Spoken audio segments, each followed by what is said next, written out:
Assalamualaikum warahmatullahi wabarakatuh. Bismillahirrahmanirrahim. Tabarakalladzi nazzalal furqana ala 'abdihi liyakuna lil 'alamin nadhira. Allahumma shalli wa sallim ala habibika Mustafa Muhammadin wa ala alihi wa sahbihi asmain. Nama ba'du. Yang sangat kita hormati bersama ini ada Bapak Rektor, ada Bapak On, Bapak Rohidin, semua wakil rektor, semua yang ada di sini dan semua muhibbin, semua pecinta ngaji yang saya hormati. Meneruskan ngaji yang sempat tertunda sudah beberapa kali. Saya memang termasuk orang yang sangat menekuni ilmu seperti yang dikatakan Pak Fathul Wahid lagi. Dikatakan lagi berkali-kali bahwa memang penelitian itu saya berkali-kali bilang tidak harus orang-orang pinter banget sebetulnya, karena perangkat yang disediakan Allah ini juga menyediakan untuk orang-orang bodoh, dan itu hikmah terbesar dari Islam. Jadi Islam ini bisa difahami orang pinter juga oleh orang-orang yang enggak pinter. Saya punya kenangan tentang ilmu astronomi. Kita belajar falak itu jelimet, Pak Fathul Wahid, jelimet sekali. Ketika ada perdebatan misalnya awal Ramadan itu Ahad sama Senin, sama lagi misalnya Ahad, Minggu sama Senin. Karena kita ini di pesantren kalau bilang Minggu itu kadang dilarang, harus bilang Ahad. Apalagi kiainya Pak Fathul Wahid di Kudus, Kiai Turehan itu fanatik, itu enggak boleh orang bilang Minggu, harus bilang Ahad. Yang lucu itu ada seorang kiai yang sangat fanatik terhadap Islam, itu enggak mau kalendernya ditulis kenaikan wafat Isa Al-Masih. Karena keyakinan umat Islam bukan Isa yang wafat tapi Sibeh Isa. Itu di kalender Kudus kan wafatnya dalam kurung Sibeh Isa. Ya, yang menyerupai Isa. Jadi saking fanatiknya tetap menulis sesuai keyakinan. Saya teruskan. Orang kadang bilang begini, cara orang yang tidak mendalami ilmu. Sama-sama kiai, sama-sama ormas Islam kok beda awal Ramadan, sehingga jadi debat Ahad atau Minggu sama Senin. Saya punya mak-mak ya, kalau orang sepuh itu yang dulu ikut buyut saya. Jadi saya ini generasi kelima, itu orang itu mu'ammar, ditakdir umarnya panjang. Itu bilang gini, Gus, sebetulnya untuk tahu kalender yang benar mana itu gampang katanya. Cari tanggal 15, nanti kelihatan siapa yang salah. Ternyata betul, kalau dihitung Ahad, nanti 15-nya misalnya jatuh hari apa, nanti kelihatan ternyata pas yang dikatakan 15 versi Ahad itu bulan belum purnama. Purnamanya itu di versi mereka yang tanggal 16, berarti benar mana? Yang Senin kan? Tapi yang versi Senin ternyata betul pas 15 pas purnama. Artinya apa? Allah menyediakan perangkat untuk menguji Senin apa Ahad dengan cara awam, yaitu nunggu tanggal 15. Artinya gini, kata siapa yang tahu itu hanya orang pinter gitu. Orang awam juga bisa tahu. Karena agama ini milik bersama, ya milik orang pinter, milik yang tidak pinter. Sehingga dalam pola-pola Islam, di antara madhab Syadzili, madhab Thariqah Naqsyabandiyah, itu beliau di antara kampanyenya gini, kata Thariqah Naqsyabandiyah. Thariqah kami ini, yastawi fistifadatiha ar-rijalu wasibyan. Popularitas Thariqah saya, mudahnya difahami ini, antara orang pinter yang sudah dewasa sama anak-anak kecil ini sama. Kenapa demikian? Kalau dalam filosofi kebenaran itu ada pepatah, fa'innal haqqa adharu min syamsidz dhahirah. Kebenaran itu lebih jelas ketimbang matahari di siang hari. Sehingga mereka dengan mudahnya mensifati Allah misalnya adz-dzahir, zat yang begitu jelas. Kenapa Allah begitu jelas? Karena ulama dulu cara, kalau dalam bahasa pondok mensifati, menstatuskan. Alam raya ini maujud. Maujud itu ada. Di mana-mana sesuatu yang ada itu ya diciptakan oleh yang ada. Masa Anda ada kok menciptakan yang ada? Sehingga mereka tidak pernah tertarik sama faham komunis, ateis, bahwa alam ini dimulai dari ketiadaan. Pertanyaannya adalah bagaimana sesuatu yang tiada menyebabkan yang ada. Sehingga ulama dulu pinter, sifat wajib itu apa? Wujud. Karena alam raya ini kadung wujud, kadung maujudat, maka Allah harus wujud. Berhubung wujudnya Allah itu wujud penyebab, harus qadim atau harus awal. Masa penyebab datangnya terlambat dulu yang jadi efek dari penyebab itu. Sehingga mereka dengan gampangnya mensifati Allah az-zahir, zat yang begitu jelas. Sehingga Imam Sibawayh ahli nahwu itu juga mengenali Allah lewat teori nahwu. Beliau bilang Allah itu siapa? Allahu a'raful ma'arif, zat yang paling mudah dikenali. Nah sehingga tadi seperti yang dikatakan Pak Rektor, sebetulnya perangkat ilmu seperti tadi menemukan bulan itu diantaranya ditemukan kalau bulan tuh nggak rata itu ya lewat teori gambar karena sekian jarak punya akibat sekian, punya misalnya kita melihat gunung kelihatannya indah padahal di situ ya ada lubangnya, ada pohon yang tertebang, ada pemandangan yang nggak indah, tapi gara-gara dilihat dari jauh semuanya indah. Maka disarankan orang yang baru gak suka istrinya terus melihat dari jauh, tinggal minggat lah kira-kira. Kalau ditinggal minggat 2 bulan itu mesti cinta lagi itu. Kan fungsinya baru kelihatan itu. Tapi kalau dekat terus tuh mesti sama neknya lah kira-kira gitu, sama mangkelnya. Sehingga itu ya dipakai teori juga dalam silaturahim. Di agama terkenal ada pepatah zurhibban tasdad hubban. Jadi ya jangan sering ketemu, nanti kamu gampang cinta. Kalau sering ketemu ya gampang bosen lah kira-kira seperti itu. Nah, kemudian teori-teori awam ini dikembangkan. Yang awam, jadi dulu orang menemukan matahari itu besarnya kayak apa, rembulan besarnya seberapa, itu dilihat setiap kita melihat mobil, itu jarak 1 kilo masih kelihatan sekian meter. Nanti kalau 2 kilo berkurang sekian senti, kalau 3 kilo berkurang sekian senti, terus dikalikan ya kira-kira seperti itu. Kalau rembulan masih kelihatan segede itu berarti kali sekian pengurangan tadi, terus ditemukan. Makanya kita Pak Fathul Wahid yang di pesantren, yang memang serius ngaji, itu di situ ada ilmu falak, itu ditemukan sebelum ada teknologi. Jadi kita tahu gerhana itu lamanya berapa, terus yang kena gerhana sisi mana, terus itu dihitung. Karena dari dulu sains, ilmu itu di atas teknologi. Jadi kalau keyakinan kita di pesantren, teknologi itu hanya menyumbang nggak sampai 30%. Jadi orang bisa menemukan pesawat misalnya itu karena melempar batu, kalau masih ada tekanan batu itu tidak akan jatuh. Padahal batu itu tidak ada mesinnya, asal ada tekanan dia tidak jatuh. Terus dihitung, kecepatan berapa yang menjamin sesuatu itu tidak jatuh. Hanya ditemukan pesawat, meskipun mau landing harus tetap banter, karena kalau tidak banter jatuh. Itu dihitung, artinya dari sains dulu, baru ditemukan teknologinya untuk gimana supaya tetap kecepatan sekian itu ketika mau landing. Nggak boleh pesawat direm, kalau direm ya jatuh karena tadi seperti batu dilempar dia nggak jatuh ya kalau masih ada tekanan. Sehingga instrumen itu ditemukan juga di bab tauhid. Saya punya kitab namanya Hasyiatut Turmusi, dikarang ulama top Indonesia namanya Syekh Mahfud At-Turmusi. Itu beliau cerita Imam Al-Amudi itu ulama top, tapi dia itu unik, tiap ngajar santrinya itu ngajar matematika, ngajar ilmu eksak. Terus ditanya, sampai muridnya itu ragu, ini guruku masuk surga enggak, ini kiai kok hanya ngajar matematika. Ya kira-kira ngajar, ya seperti mahasiswa jenengan kan, ini rektor masuk surga enggak, ngomong teknik terus gitu loh.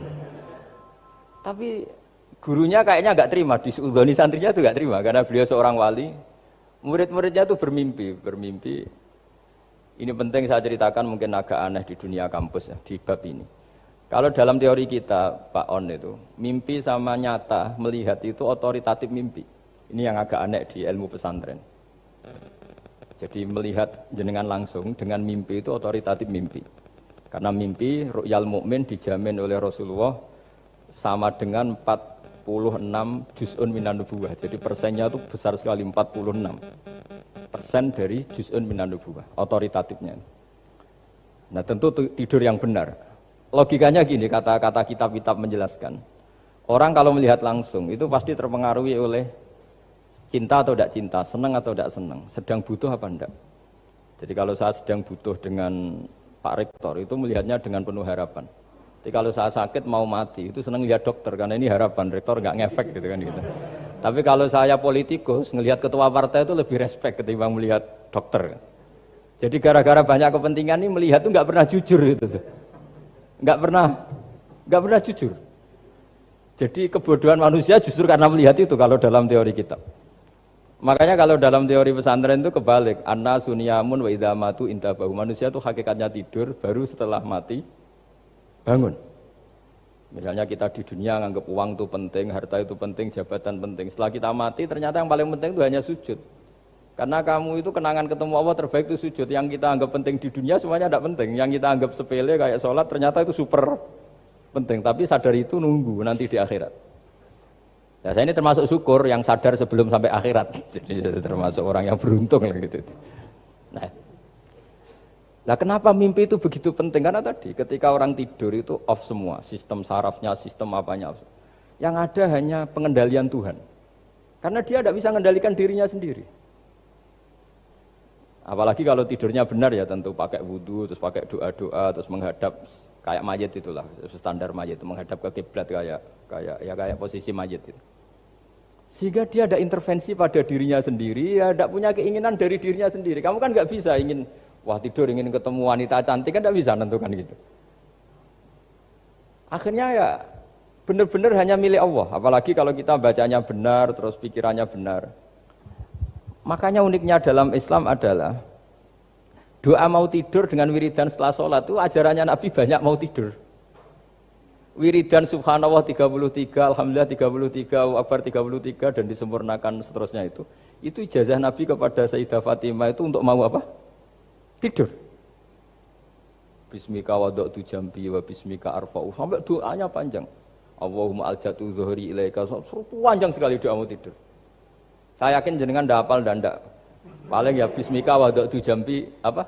Bismika Allahumma ahyawamu. Itu sebagian ustaz bilang itu doa ngaji katanya.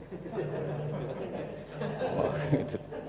Ada seorang ustaz saking mangkelnya, ibu sudah baca doa ngaji? Belum, tak juara. Bismika Allahumma ahya bismika wa amut.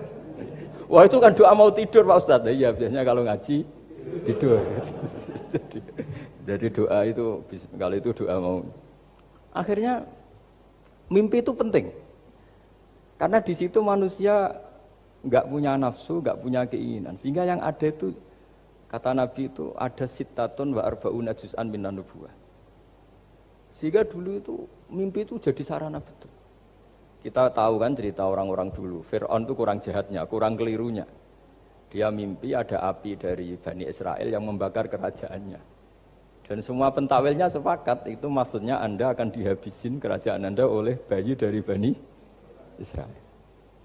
Begitu juga raja zaman Nabi Yusuf, itu mimpi kalau ngalami ada 7 sapi yang gendut, dimakan oleh 7 sapi yang kurus. Jadi mimpi itu sarana, bahkan dari orang kafir. Karena ya tadi yang preman ya enggak ada premannya, yang soleh ya enggak ada solehnya, semua dikendalikan oleh Allah Ta'ala pas tidur. Sehingga tidur ini menurut agama lebih otoritatif, asal dengan tidur yang benar. Jangan tidur sambil ngerokok, terus terbangun karena ininya kena itu. Nah, cerita-cerita unik begini, kalau tidak orang pesantren itu tidak tahu. Karena ini memang khas pembalikan satu fakta yang diyakini orang banyak. Sehingga ulama dulu itu cerita, ini saya teruskan. Imam Amudi itu akhirnya murid-muridnya mimpi. Mimpi di situ tanya, Pak Ustadz, Anda masuk surga enggak ketika hidupnya hanya nerangkan matematika? Oh iya, saya bahkan enggak sekedar di surga. Malaikat dikumpulin Allah untuk mendengarkan presentasi saya ngajar matematika. Jadi kata dia cerita, Allah bilang gini ke malaikat, hei para malaikatku, kenapa kamu iman sama saya? Ya karena saya melihat engkau ya Allah, melihat kekuasaan engkau. Tapi imannya orang ini itu melebihi iman kamu. Wah ya tidak bisa, saya melihat engkau langsung, ini tidak melihat engkau langsung. Kenapa begitu yakin seperti yakin kita? Oh iya. Terus Imam Amudi, silahkan ajari matematika. Imam Amudi mulai ngajari matematika. Terus beliau ngajari ya sederhana. Angka 2, 3 sampai ribuan sampai jutaan. Itu bin nisbat ilal wahid, nisbatun wahidah. Yaitu nisbatul far'i ilal asli. Hanya ngajar itu dok. Dunia ini apapun banyaknya variannya, apapun banyak makhluknya, itu semuanya adalah nisbatul far'i ilal asli. Angka 2 ya cabangnya 1, 1 juta ya cabangnya 1, semua itu dimulai dari 1. Jadi di mana-mana hitungan itu dimulai dari 1. Dan 1 ini harus ada, yaitu Tuhan. Matematika akhirnya malaikat, wah keren juga maksudnya. Keren juga maksudnya. Akhirnya Allah bilang, dan itu didawuhkan juga oleh Rasulullah SAW, tuba liman amana bi walam yaroni. Yang hebat itu imannya orang yang enggak melihat saya. Makanya masyhur itu, malaikat ditanya Allah, siapa imannya yang paling kuat? Ya kita, karena melihat engkau langsung ya Allah. Para nabi. Terus tapi yang dari sekian pertanyaan itu jawab sama, yang paling ajaib adalah umat-umat Muhammad di akhir zaman, enggak menangi nabinya, juga enggak pernah lihat surga neraka, tapi iman sama saya. Dan mereka punya cara untuk imannya itu berkualitas sama dengan kamu para malaikat. Ya diantaranya dengan cara logika tadi yang saya utarakan tadi. Am khuliqu min ghairi syai'in am humul khaliqun. Kalau alam raya ini wujud, maka penyebabnya harus sesuatu yang wujud. Masa sesuatu yang enggak wujud menyebabkan yang wujud. Kalau angka 10 ada, 1 juta ada, pasti dimulai angka 1. Makanya nisbatusnaini wal arba'ah ila ma la nihayatalaha itu semuanya nisbatul far'i ilal asli. Semua angka berapapun jumlahnya itu binisbat ilal wahid adalah nisbatul far'i ilal asli. Itu cara-cara, makanya tadi kajian ilmu itu tidak ada habis-habis. Makanya perasaan saya itu kemungkinan orang Islam jadi ateis itu kecil, Pak Fathul Wahid. Saya punya kitab, ini saya ulang lagi, kitab calon wali. Kenapa saya sering cerita wali? Kalau di kampus itu kan orang inginnya ya jadi dekan, jadi rektor, atau jadi menteri lah kira-kira gitu. Kalau di pesantren orang itu cita-citanya satu, ingin jadi wali. Ya, supaya majelis ini barokah, saya tidak perlu cerita dunia kampus. Kalau cerita kan corong Jawa nguyai segoro lah. Bongso keinginan gitu kan tidak selera saya, juga ada dunia saya. Supaya sampai dapat ilmu ya saya cerita dunia. Itu kitab, saya punya kitab calon wali lah kira-kira, atau wali sudah wali top, namanya kitab Tasbihul Fuad, karangannya Sayyid Abdul Haddad. Itu beliau cerita, di antara ceritanya itu unik. Kata beliau begini, saya itu tidak khawatir orang Islam jadi murtad, apalagi jadi ateis. Karena kalimat la ilaha illallah itu sahlatun qaribah, kalimat yang mudah sekali. Sehingga saya tidak khawatir orang Islam yang ketemu orang ateis, ketemu orang macam-macam, asal diajari kalimat ini secara benar. Terus beliau cerita, yang saya takut tuh mereka masalah perempuan dan harta. Kalau iman kayaknya enggak. Singkat cerita yaitu di kitab seperti itu. Singkat cerita saya ketemu banyak orang yang kuliah di McGill atau kuliah di Amerika, di Jerman, mungkin di Norwegia, di mana-mana, di Australia, dan ketemu teman-teman yang di Korea Selatan juga. Mereka itu orang kebanyakan yang nyuwun sewu enggak keluarga kiai, tapi mereka enggak ada yang enggak tetap iman. Ketika saya tanya, kenapa Anda tetap iman? Padahal ada beberapa negara yang lebih stabil, lebih makmur dibanding negara yang mengklaim sebagai negara Islam. Itu cara berpikir ya sederhana. Enggak lah Gus, kayaknya kok Tuhan kok ada tanggal lahirnya? Enggak lah, kayaknya yang namanya Tuhan tuh ya awal lah. Masa pencipta langit bumi dituhani orang yang lahirnya di bumi, kayak enggak lah kayaknya. Jadi ya berpikir sederhana. Padahal ya kurang ajarnya Masya Allah. Anak ini ya dugem ya macam-macam, tapi kalau ditanya disuruh yang lain enggak mau dia. Enggak lah, kayaknya yang benar tetap Islam.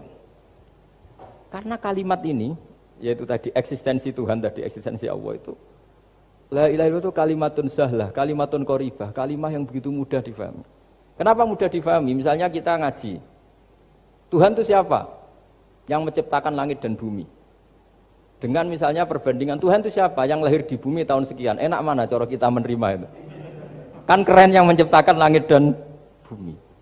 Tuhan itu siapa? Yang ada sebelum langit dan bumi. Dengan misalnya Tuhan adalah yang lahir di bumi. Keren mana? Nah, bayangkan kalau kita punya Tuhan Fir'aun. Sudah mati jadi tontonan kan, terus gak keren maksudnya punya Tuhan kok seperti itu.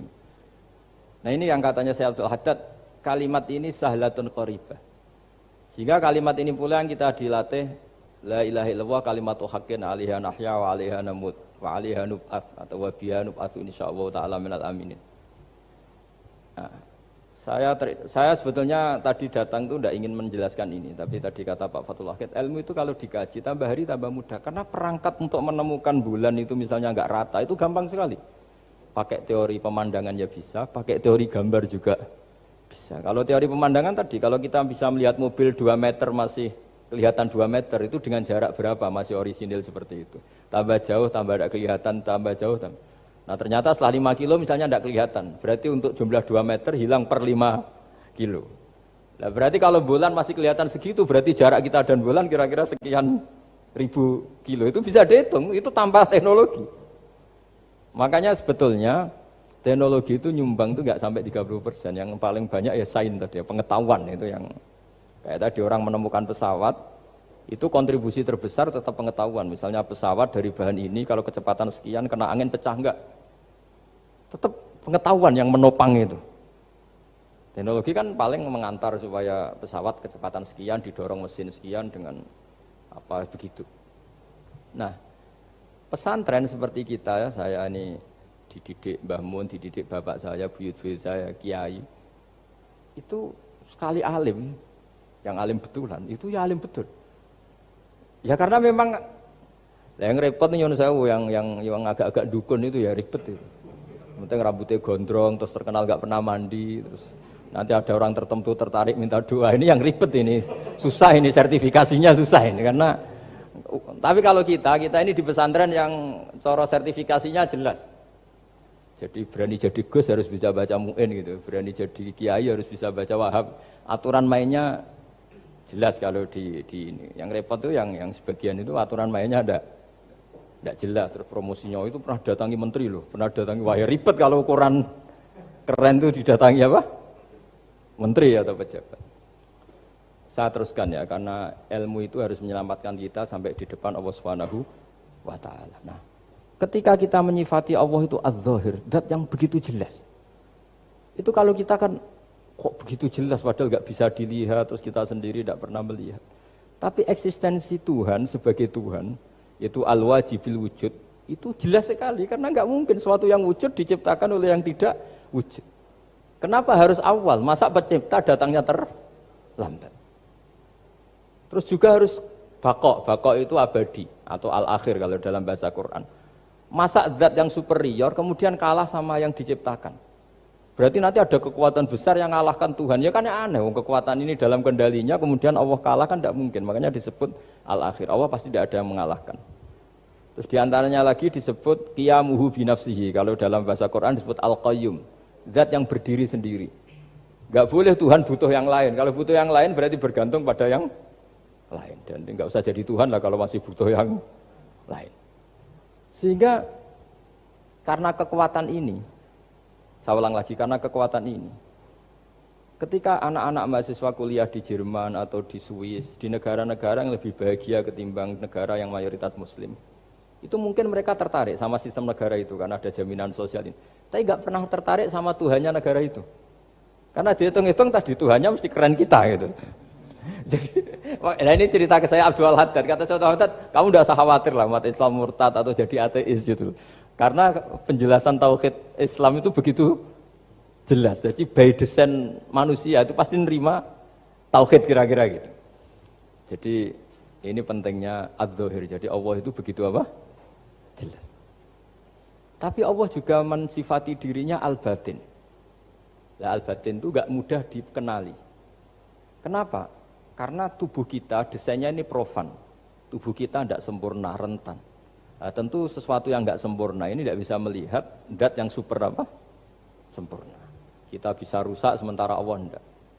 Nah karena alasannya tubuh kita ini didesain untuk rusak, maka di surga itu keyakinan para ulama orang bisa melihat Allah karena desain tubuhnya sudah dirubah dari desain profan menjadi keabadian.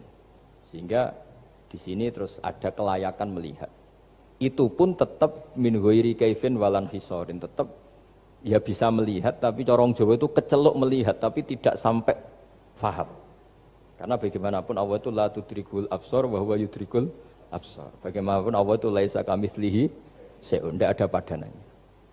Jadi makanya Allah punya sisi adz-dzahir bisa dikenali sekali. Kenapa? Ya tadi nisbatus naini wal arba'ah ila ma la nihayata laha itu nisbatul far'i ilal asli. Saya punya kitab Pak Fathul Wahid, diajar Mbah Mun dulu, kitab Al-Husnul Hamidiyah. Itu yang ngarang itu ya kayak kelihatan ngawur, tapi ngawurnya orang alim. Jadi di situ ada gambar, gambarnya itu nggak jelas. Mungkin pengarangnya juga nggak bisa gambar kayaknya. Wah bulat, benang bulat ada, gambar gunung ada, gambar yang tambah ngawur ya banyak sekali. Gambarnya itu nggak ada yang jelas. Tapi dari nggak jelas itu beliau bilang gini, gambar yang bulat ini, yang nggak jelas ini, tetap kamu punya rumus kan? Itu dimulai dari satu titik. Mbok gambar gedung tingkat 5, mbok gambar hutan ada harimaunya, tetap dimulai dari satu titik. Ya alam raya ya seperti itu, mbok ada Mars, cek mau ada Jupiter, kayak tetap dimulai dari situ titik. Nah ini namanya nuqtatul wujud, titik kewujudan, yaitu Allah Subhanahu wa Ta'ala. Sehingga ketika kita ngaji, ketika di pesantren dulu, penjelasannya adalah Al-Quran maknanya dipadatkan di Fatihah, Fatihah dipadatkan di Bismillah, katanya Bismillah dipadatkan di titiknya Ba. Nah titik Ba ini dianggap titik awal wujud, bi kana makana wa bi yakunu ma yakun. Kira-kira Allah mentitahkan karena saya semuanya yang ada, dan karena saya yang mau ada bisa saya adakan. Nah, itu sirinya lah. Jadi menerangkan tauhid itu pakai gambar. Gambarnya keliru sekali lah kalau dalam orang seni mesti melihat gak seni itu. Karena dia agak butuh gambarnya, butuh mau menjelaskan buat dunia sebanyak ini, buat alam raya sebanyak ini tetap dimulai dari satu titik. Nah, sehingga di sini ada tauhid qul huwallahu ahad, Allahus samad, tak terusnya. Nah, saya mohon lewat penjelasan ini ya, baik orang yang ahli teknik maupun ahli medis, ahli apa saja, tolong latihlah memberi penjelasan yang mudah, sehingga agama ini mudah dicerna. Sehingga kalau ini dijelaskan cara mudah, beragama itu jadi gampang. Makanya ciri utama agamanya orang-orang baik itu satu, man radiya billahi robba. Radiya itu senang banget. Kenapa senang banget? Karena memang agama ini nyaman, indah. Jadi datang dengan kebenaran yang mudah dicerna. Coba kalau agama ini datang dengan cara misalnya gini, kamu harus menuhankan ini. Dan kita tahu itu lahirnya di bumi. Kan ada yang ganjel. Kok Tuhan sama buminya dulu, buminya ini gimana ini? Kan pusing. Bu Anda profesor nggak bisa jawab itu. Tapi kalau Tuhan itu adalah yang ada sebelum langit dan bumi kan, ya iyalah masa Tuhan terlambat datangnya kan, terus enak itu menerimanya itu. Makanya di antara kekalahan Fir'aun berdebat, ya Nabi Musa ya Nabi lah, juga proses ya. Nabi Musa ketika ditanya Fir'aun, wa ma rabbul alamin, Tuhan kamu itu siapa? Jawabnya Nabi Musa, rabbus samawati wal ardi, yang menuhani langit dan bumi.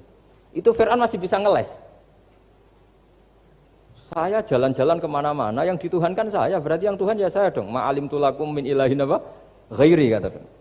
Soal Tuhan kamu di langit, begini kata Fir'aun.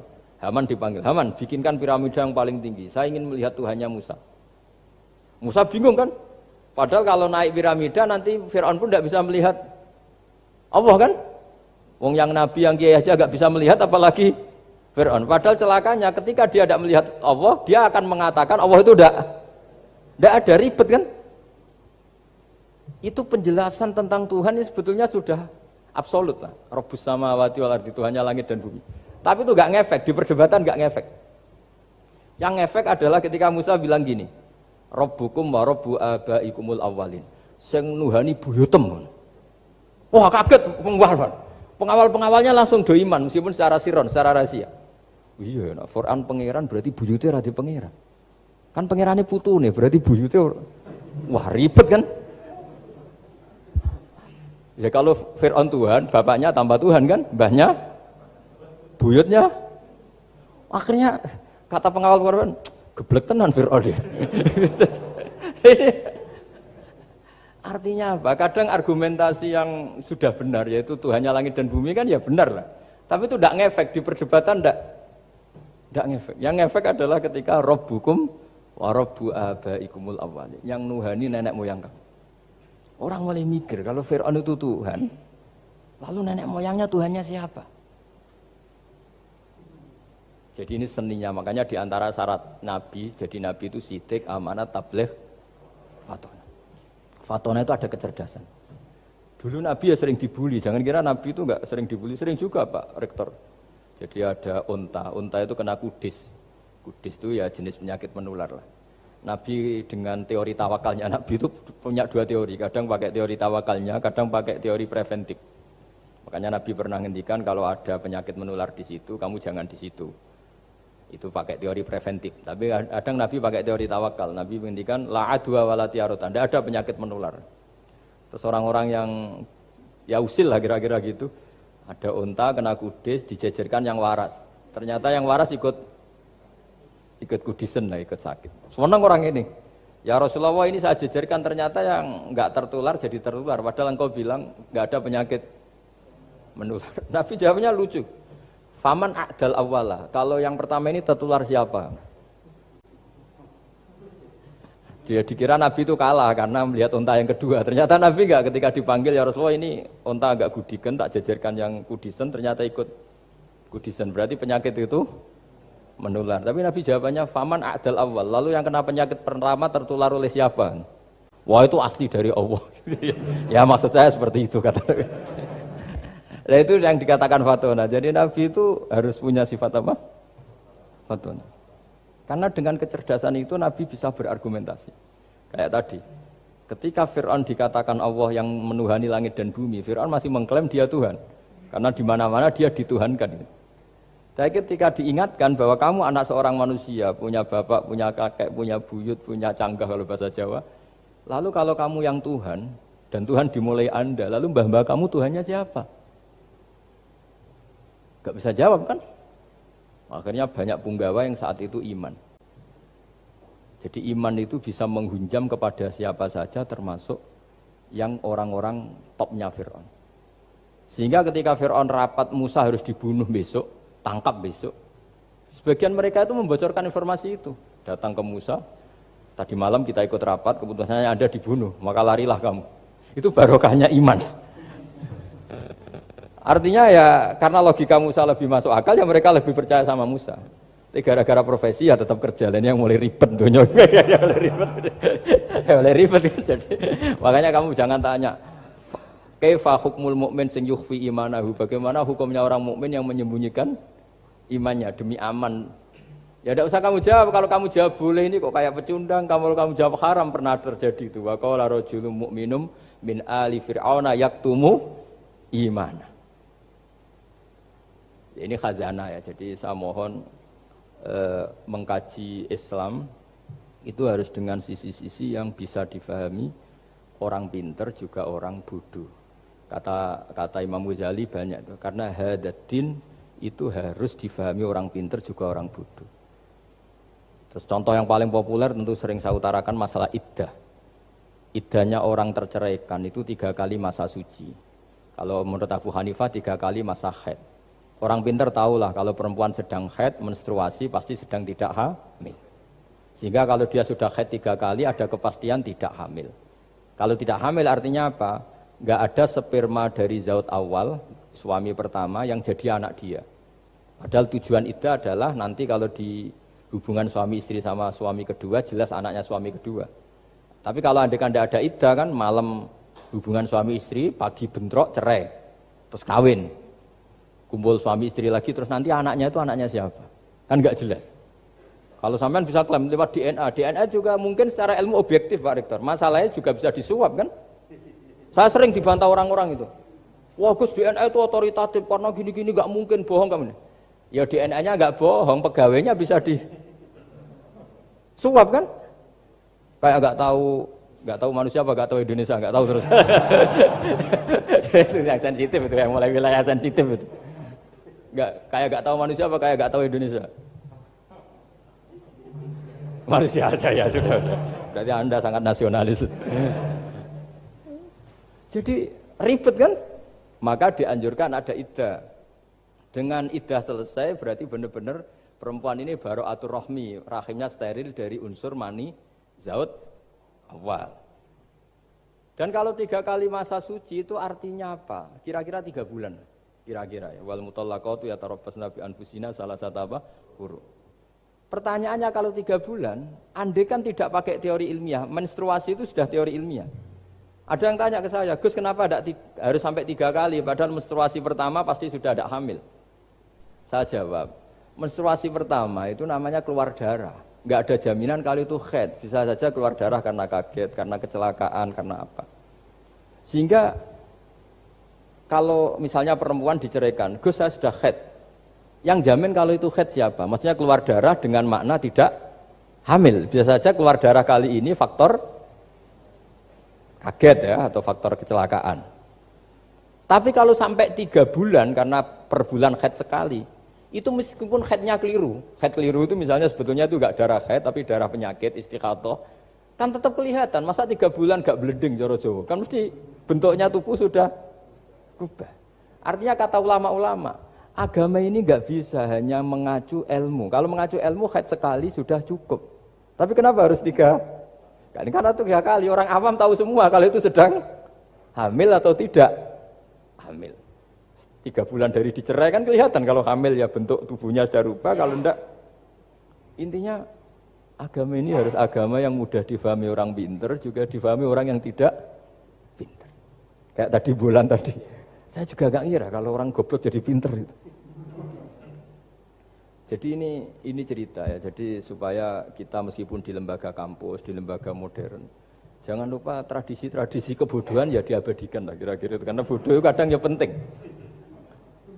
Makanya kalau cerita di dunia wali itu kaca, Anda boleh gak nerima cerita ini, tapi Anda harus percaya kalau kekuasaan Allah itu tidak terbatas. Kenapa orang Madura begitu mencintai kiai? Sebetulnya niatnya ya agak baik, tapi ya baik, nggak baik tapi baik. Ada santri itu Madura, dia saking percaya sama kiai itu ya khidmah, bikin teh, masakan kiai, mijitin kiai, pokoknya waktunya diberikan semua untuk kiai. Dan dia nggak pernah ikut ujian. Apalagi ujian kelulusan disertasi dokter nggak pernah dia. Kalau sekolah nggak pernah ikut ujian. Sudah ya saya ridho jadi orang bodoh, sementing ikut jenengan. Suatu saat orang ini mati, kiainya tuh pusing, waduh mati. Nah, ini di dalam alam mimpi itu, kamu boleh nggak percaya, nggak wajib percaya memang. Ini kan ada akidah, jadi tidak wajib percaya. Ditanya sama malaikat, Marabbuka, Tuhan kamu siapa? Jawabannya lucu, malaikat kamu itu gimana? Di mana-mana tanya sama orang pinter, orang bodoh kok kamu tanya? Pusing kan malaikatnya. Di mana-mana namanya tanya, itu ya sama orang pinter. Masa orang bodoh ditanya? Yang bener aja kamu. Makanya bodoh ini ya senjata. Makanya ini kita kalau pinter ya alhamdulillah, kalau bodoh ya alhamdulillah. Karena bodoh itu penting.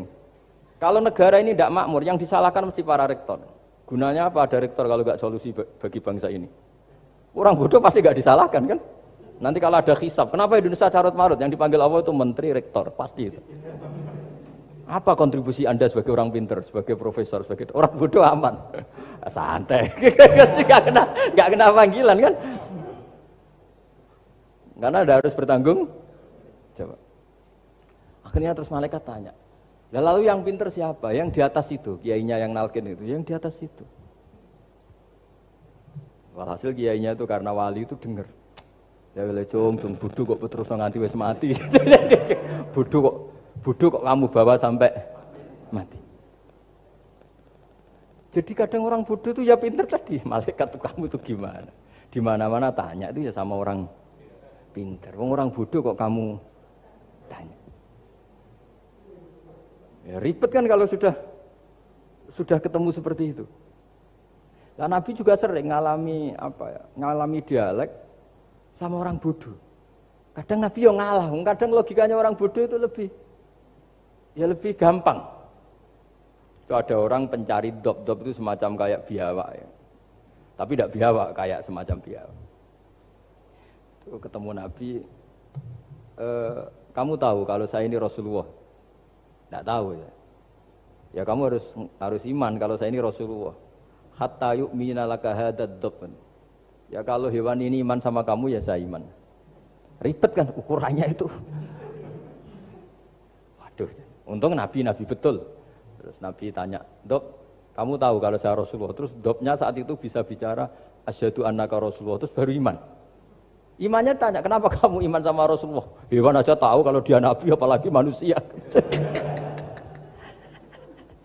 Sehingga masyhur itu di acara-acara kita kalau wadhabbu wal ghazalah yasyadani laka bir risalah itu wadhabbu wal ghazalah yasyadani laka bir risalah.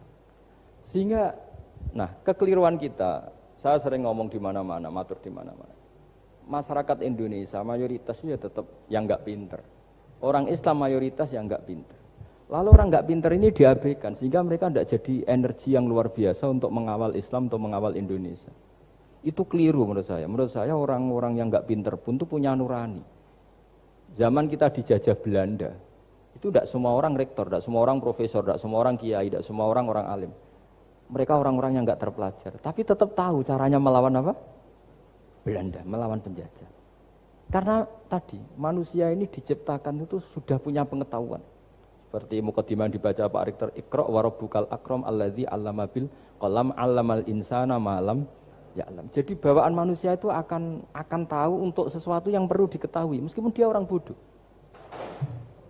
Saya ulang lagi, meskipun mereka orang apa? Orang bodoh. Ya, di sini ini Islam datang yastawi fistifadatiha fistifadati syariah ar-rijalu wasibyan, bahwa ukuran kebenaran itu adalah siapapun mudah tahu. Bahwa angka 2, angka 3, angka 5 itu adalah far'ul wahid, cabang dari angka 1. Fal aslu huwal wahid, yang asli adalah angka 1. Dan 1 ini harus 1. 0, itu ditemukan untuk setelah ada angka 1, jangan keliru kamu. Tanpa ada angka 1 tidak ada 0, 0, ada gunanya kalau ada 01. Misalnya ada orang bilang, tapi kan ada 0,5, tetap saja harus ada angka 1, enggak bisa. Kamu bayangkan 0,5 kan karena ada 1. Artinya apa? Kamu bilang separuh dari 1. Tapi itu pun karena sudah ditemukan aljabar. Makanya kalau dalam matematika Arab, mungkin di sini banyak orang eksak. Kalau matematika Arab itu mudah sekali, Pak. Orang Arab itu nggak mau bilang 2,5. Misalnya zakatnya tijarah itu 2,5. Itu kan kalau kita zaman SD kan garap porogapit. Itu orang Arab nggak mau. Saya pernah cepet-cepetan garap matematika, yang ahli matematika sama saya, itu cepet saya. Karena saya pakai matematika bodoh. Justru itu gampang. Kalau orang Arab cara berpikir gini, kalau bilang 2,5 itu rubu'ul usur. Apa? Rubu'ul usur. Dari rubu'ul usur gini, 1/4 dari 1/10. Jadi misalnya 100 1/10-nya berapa? 10. Setelah 10, 1/4-nya berapa? 2,5. Jadi bertahap, rubu'ul usur. Sehingga misalnya gitu, 1 juta kan angkanya nolnya kan 6. Kalau kamu porogapit 2,5 kan kuweselan dia porogapit.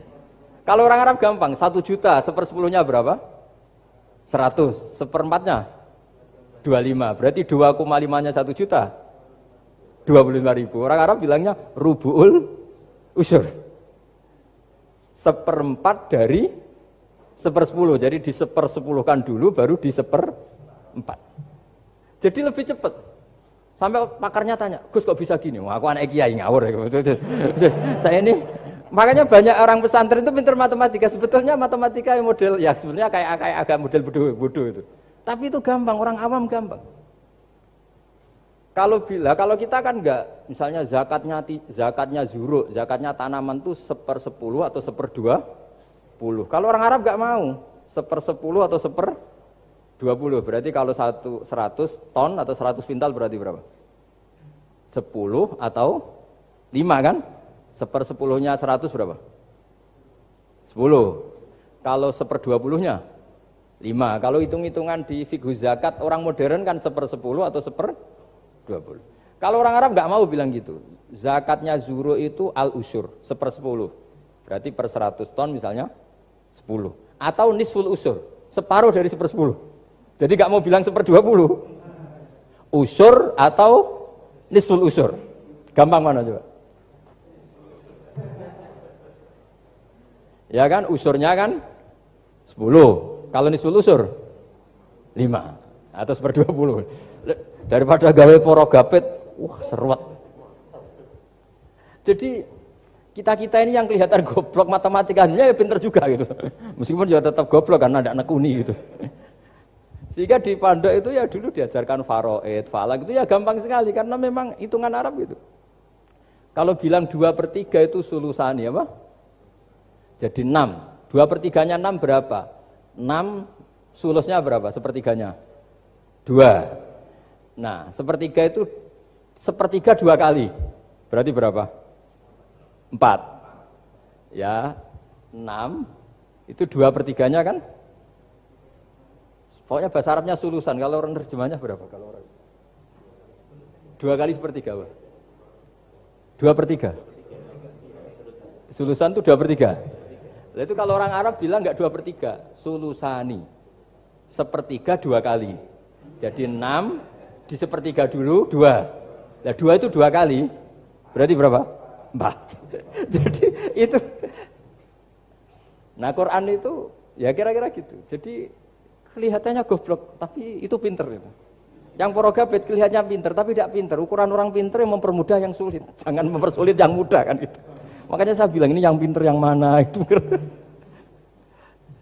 Nah, saya kembali lagi ke tadi. Jadi agama ini datang dengan sebegitu mudah. Sampai matematika yang katanya sulit, itu matematika Islam itu mudah sekali. Karena tadi, misalnya kalau 1 miliar zakatnya 2,5% berapa? Kan pusing kan? Tapi kalau kamu pakai teori rubul usur 1 miliar, usurnya 100 juta. Seperempatnya 25 juta. Berarti per 1 miliar. Gampang mana coba sama ngomong itu? Nanti ada yang nyeleduk, gampang kalkulator Gus. Ya ribet lagi kan kalau kalkulatornya pas hilang. Atau pas dipakai anaknya belajar daring, ribet kan HP-nya. Jadi ini cerita ya, jadi seperti yang katakan Pak Rekro tadi, sebetulnya ciri utama ilmuwan atau ulama atau profesor atau doktor itu usahakanlah yang mudah itu, yang sulit itu menjadi apa? Mudah. Yuridu wa bikumul yusra wa la yuridu bikumul usra. Sehingga kata Imam Alamudi, dia menjadi wali besar itu justru karena belajar tauhid. Yang dari belajar matematika tadi, dari matematika, dia tahu bahwa angka berapapun jumlahnya itu binisbat ilal wahid, itu semuanya nisbatul far'i ilal asli. Semua itu cabang dari satu. Alam ini kayak apa besarnya, apa Mars, ada Jupiter, tetap semuanya nisbatnya ke Allah adalah nisbatul far'i ilal asli. Semua itu diciptakan oleh pokok yang satu, yaitu Allah Subhanahu wa ta'ala. Saya kira demikian. Assalamualaikum warahmatullahi wabarakatuh.